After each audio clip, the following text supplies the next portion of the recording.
प्रिय मित्रों, आज की वीडियो में हम जानेंगे कि कौन कौन से ऐसे कार्य हैं जिनको करने से माता लक्ष्मी रुष्ट हो जाती है। मित्रों, हम यह भी जानेंगे कि कौन से ऐसे कार्य हैं जिनको करने से घर में माता लक्ष्मी का वास होता है, जिससे घर में अपार धन की प्राप्ति होती है। दोस्तों, चलिए देर ना करते हुए इस कथा को शुरू करते हैं। एक बार देवर्षि नारद मुनि पृथ्वीलोक का भ्रमण कर रहे थे। भ्रमण करते हुए देवर्षि नारद मुनि ने पृथ्वीलोक में देखा, किसी के घर में रोने की आवाज आ रही थी तो किसी के घर में हंसने की आवाज आ रही थी, और जिस घर में हंसने की आवाज आ रही थी उस घर में माता लक्ष्मी का भी उच्चारण हो रहा था।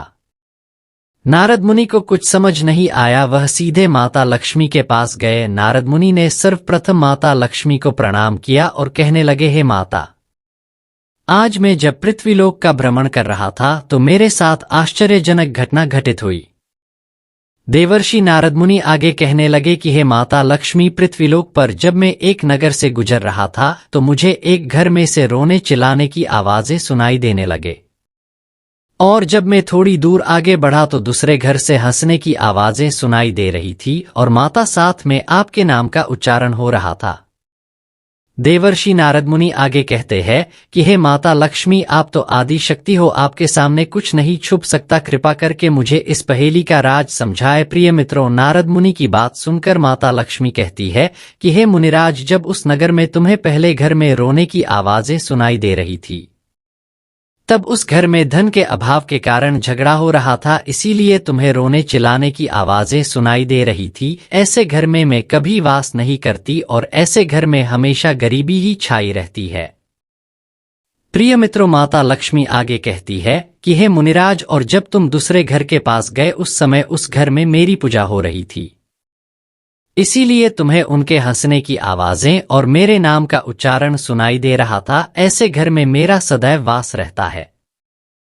माता लक्ष्मी की बात सुनकर नारद मुनि कहने लगे कि हे माता लक्ष्मी, इस पहेली का उत्तर तो मुझे मिल गया, परंतु माते मुझे यह भी बताए कि संसार के ऐसे कौन कौन से कार्य हैं जिनको करने से मनुष्य के घर में आपका वास होता है, और ऐसे कौन कौन से कार्य नहीं करने चाहिए जिससे आप सदा के उनके घर से चली जाती हो। नारद मुनि की बात सुनकर माता लक्ष्मी कहती है कि हे मुनिराज, आपने यह प्रश्न मनुष्यों के कल्याण हेतु पूछा है, इस प्रश्न का उत्तर मैं अवश्य तुम्हें दूंगी, लेकिन इससे पहले मैं तुम्हें प्राचीन समय की एक सुंदर कथा सुनाती हूँ। इस कथा बहुत ध्यानपूर्वक ढंग से सुनना, इसी कथा में ही तुम्हारे दोनों प्रश्नों के उत्तर है।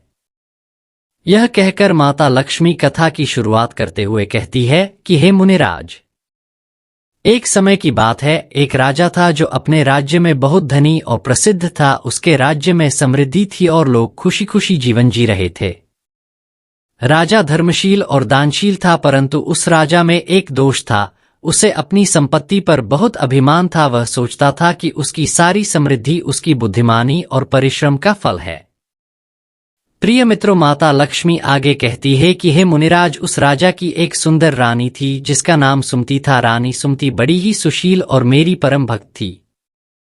रानी सुमति सुबह जल्दी उठकर स्नान करने बाद हर रोज मेरी पूजा करती थी। मैं उसकी पूजा और सच्ची भक्ति से बहुत प्रसन्न थी और मैं उस राजा के घर में ही वास करती थी।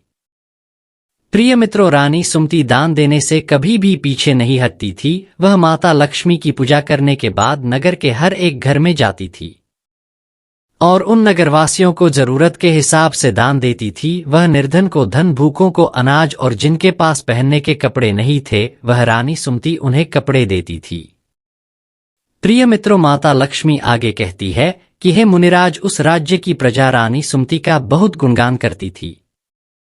राजा भी यह सब देखकर बहुत प्रसन्न होता था। एक तरफ जहाँ उस राजा की पत्नी मेरी परम भक्त थी तो दूसरी तरफ वह राजा धन के घमंड के कारण मुझ में विश्वास नहीं रखता था। मित्रों, रानी सुमति ने राजा को कई बार समझाया कि धन का अत्यधिक लोभ और घमंड विनाश का कारण बनता है, परंतु राजा रानी की बातों को एक कान से सुनता और दूसरे कान से बाहर निकाल देता था। प्रिय मित्रों, माता लक्ष्मी कथा को आगे बढ़ाते हुए कहती है कि हे मुनिराज, एक दिन राजा के दरबार में एक ऋषि आए और राजा से कहा, हे राजन, तुम्हारी समृद्धि केवल तुम्हारे परिश्रम का फल नहीं है, यह माता लक्ष्मी की कृपा का परिणाम है। अगर माता लक्ष्मी की कृपा तुमसे हट गई तो तुम्हारी सारी संपत्ति क्षण भर में नष्ट हो सकती है। राजा को यह बात सुनकर हंसी आई और उसने कहा, मुझे विश्वास नहीं होता कि ऐसा हो सकता है। मेरी मेहनत और बुद्धिमत्ता ही मेरे धन का कारण है। मित्रों, ऋषि ने मुस्कुराते हुए कहा, है राजन, अपने अभिमान को त्यागो और माता लक्ष्मी की महिमा को समझो। यदि तुम ऐसा नहीं करोगे तो तुम्हें इसके परिणाम भुगतने पड़ सकते हैं। लेकिन राजा ने ऋषि की बातों को हल्के में लिया और उन्हें विदा कर दिया। प्रिय मित्रों, माता लक्ष्मी कथा सुनाते हुए आगे कहती है कि हे मुनिराज, कुछ दिन बाद राजा के राज्य में अकाल पड़ गया, फसलें सूख गईं, व्यापार ठप हो गया और राजा का खजाना धीरे धीरे खाली होने लगा। राजा चिंता में पड़ गया, उसकी सारी कोशिशें विफल हो रही थीं और धीरे धीरे उसका अभिमान भी टूटने लगा। राजा ने महसूस किया कि यह सब उसकी भूल का परिणाम था। उसे याद आया कि ऋषि ने कहा था कि उसकी समृद्धि माता लक्ष्मी की कृपा से है। प्रिय मित्रों, राजा यह सोच ही रहा था, तभी वहां पर रानी सुमति आती है और राजा को कहती है, हे राजन, आप परेशान मत हो, जल्द ही हमारे राज्य पर अकाल पूरी तरह से खत्म हो जाएगा और फिर से हमारे राज्य की समृद्धि लौट आएगी। मित्रों, माता लक्ष्मी आगे कहती है कि हे मुनिराज, रानी सुमति की बात सुनकर राजा कहता है कि हे रानी, शायद तुम ये नहीं जानती, कुछ दिनों पहले एक साधु राजसभा में आया था। उस साधु ने मुझे बहुत समझाया था, लेकिन मैंने उनकी बातों को हंसी में उड़ा दिया था। मित्रों, राजा आगे कहता है कि हे रानी सुमति, अगर मैं उस साधु की बातों को गंभीरतापूर्वक लेता तो मुझे ये दिन नहीं देखना पड़ता। अब तो मैं उस साधु से मिलना चाहता हूं, ताकि मैं सच्चे मन से अहंकार को पूरी तरह छोड़कर अपने राज्य और प्रजा की सेवा कर सकूं। राजा यह कहकर उस साधु को ढूंढने जाता है और उसे नगरवासियों से मालूम होता है कि वह साधु तो नगर से बाहर जंगल में एक कुटिया में रहता है।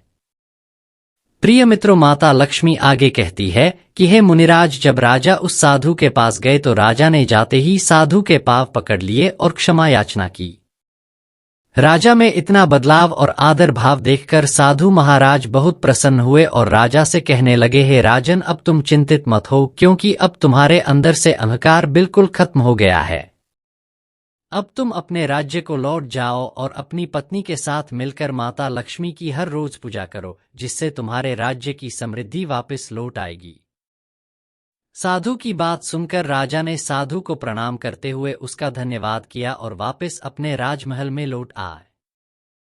प्रिय मित्रों, वह राजा अब माता लक्ष्मी की भक्ति में लीन हो गया। कुछ समय बाद माता लक्ष्मी उसकी भक्ति और पश्चाताप से प्रसन्न हुईं और उसे दर्शन दिया। माता लक्ष्मी ने कहा, हे राजन, अब तुम्हें यह समझ आ गया है कि धन और समृद्धि का स्रोत केवल मानव का परिश्रम नहीं बल्कि देवी की कृपा होती है। जब तक तुम विनम्रता और धर्म के मार्ग पर चलोगे, मैं तुम्हारे साथ रहूंगी। राजा ने माता लक्ष्मी से आशीर्वाद प्राप्त किया और उसके राज्य में फिर से समृद्धि लौट आई। राजा ने यह सीख ली कि धन का अभिमान नहीं करना चाहिए और माता लक्ष्मी की कृपा हमेशा बनी रहे, इसके लिए विनम्रता और धर्म का पालन करना आवश्यक है। इस प्रकार राजा ने अपने अहंकार को त्याग कर सही मार्ग पर चलने का संकल्प लिया और राज्य में फिर से खुशहाली लौट आई। प्रिय मित्रों, इस प्रकार यह कथा हमें यह सिखाती है कि लक्ष्मी माता सदा उसी घर में वास करती हैं जहां सत्य, धर्म, निष्ठा और पवित्रता का पालन होता है। अहंकार और अधर्म से माता लक्ष्मी रुष्ट हो जाती हैं, लेकिन जहां नम्रता, भक्ति और अच्छे कर्म होते हैं, वहां उनकी कृपा सदा बनी रहती है। प्रिय मित्रों, माता लक्ष्मी आगे कहती है कि हे मुनिराज, अगर संसार को कोई भी स्त्री पुरुष सच्चे भाव से दान करता है, मैं उस पर अत्यंत प्रसन्न होती हूँ, क्योंकि दान को धार्मिक और सामाजिक दृष्टिकोण से अत्यंत महत्वपूर्ण माना जाता है। दान करने से न केवल जरूरतमंदों की सहायता होती है, बल्कि दानी के जीवन में सुख, समृद्धि और शांति भी आती है, विशेष रूप से जब दान सच्चे मन, निस्वार्थ भावना और धर्म का पालन करते हुए किया जाता है, तो उस इंसान को मेरी कृपा प्राप्त होती है। माता लक्ष्मी आगे कहती है कि हे मुनिराज, राजा की पत्नी सुमति ने भूखे और जरूरतमंद लोगों को अन्न और वस्त्र दान किए। उसने हमेशा गरीबों और असहायों की मदद की। यह दान मुझको अत्यधिक प्रिय होता है क्योंकि यह सीधे समाज की भलाई से जुड़ा हुआ है। रानी सुमति ने गौदान किया। हिंदू धर्म में गाय का दान अत्यंत पुण्यकारी माना जाता है। प्रिय मित्रों, गौ माता की सेवा करने से लक्ष्मी माता प्रसन्न होती हैं और घर में धन धान्य का अभाव नहीं होता।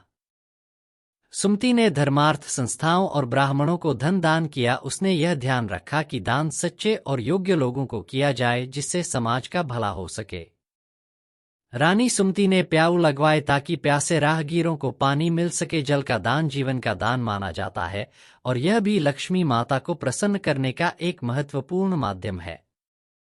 प्रिय मित्रों, माता लक्ष्मी आगे कहती है कि हे नारद मुनि, ये तुम्हारे पहले प्रश्न का उत्तर है और तुम्हारा दूसरा प्रश्न था कि मेरा वास किन किन लोगों के घर में नहीं होता है जो मनुष्य कुपात्र को दान देता है।